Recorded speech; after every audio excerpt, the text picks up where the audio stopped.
Welcome, welcome. This is what Sunshine like.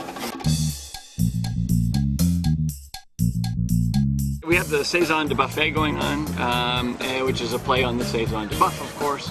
And Buff is an organization that I started back in 2003 with Sam Calgione of Dogfish Head and Bill Kowaleski of Victory Brewing.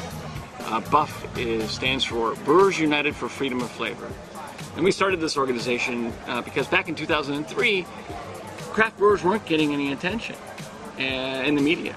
And we tried to drum up a little noise. And we wrote a manifesto and said, you know, all hail craft beer, come on, let's make this happen. Well, we didn't get any attention at all for that back in 2003, but we have made it collectively, we've made it happen. We actually have taken the advantage of or the opportunity to bring out of our cellars a lot of collaboration beers that we've done. So we'll have an incredible list of collaboration beers on tap to choose from. You guys are from Canada? All of us, yeah. So, okay. I'm gone. Out. We have a very simple philosophy of 2 words, which is be amazing. And by that, we simply try to do the best things we possibly can. You know, we're all faced with a wide variety of decisions every day, big ones and small ones. And usually you can kind of take out those scales of justice, if you will, and if you use a matrix, which one of these 2 things is more amazing? It's a really simple guiding principle that we like to try and employ. For example, the beer selection we have. Is it more amazing to have our great beers on tap or our great beers on tap plus other great beers on tap? Pretty easy thing to figure out, right? Yeah. Let's have great, let's have a lot of guest beers.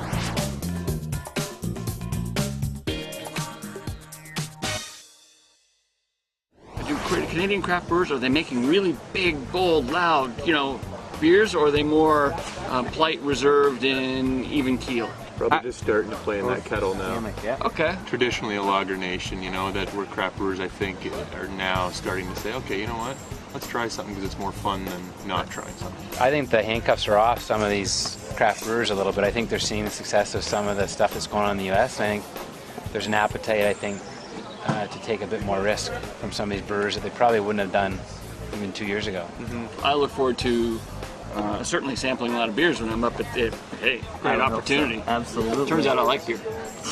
Are you familiar with our retail situation in Canada, or more specifically Ontario? Yeah, it's kind of tough, isn't it? It's extraordinarily tough. There you go. So, I guess it turns out I am familiar. I just want to say cheers to the great brewing community here in Canada. There's challenges everywhere, but I think that from what I understand of the Canadian system, you guys probably have more than your share of challenges. Again, I'll learn a lot more when I'm up there about the ins and outs of it, but I think that consumer awareness is going to be the key. So there's a push and a pull. A push of changing the law, or the pull of the consumers demanding changes in the law and the structure.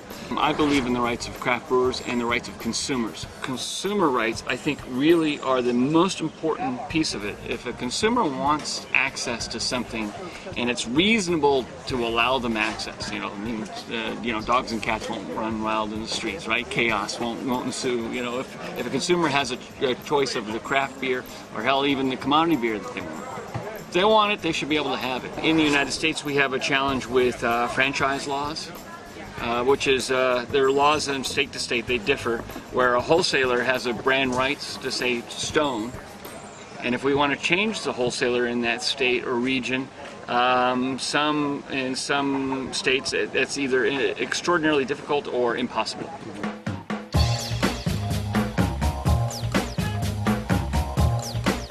It's changed the landscape, and not just in beer, but in food and beverage across the board in a wide spectrum. Because I think we're returning to an age of respect for real stuff, not the fake stuff, not the commodity, homogenized, mass consumerized stuff, which is usually a pale example of the whatever the stuff, whether it's the cheese, the coffee, the beer, the bread. As we make this change, we make it together. So I feel as a craft brewer that we're a part of this larger shift. There's things that are actually good and dare I say good for us. Whoever thought about eating food that was maybe not going to end up killing you? Thank you so much for your time, man. I appreciate it.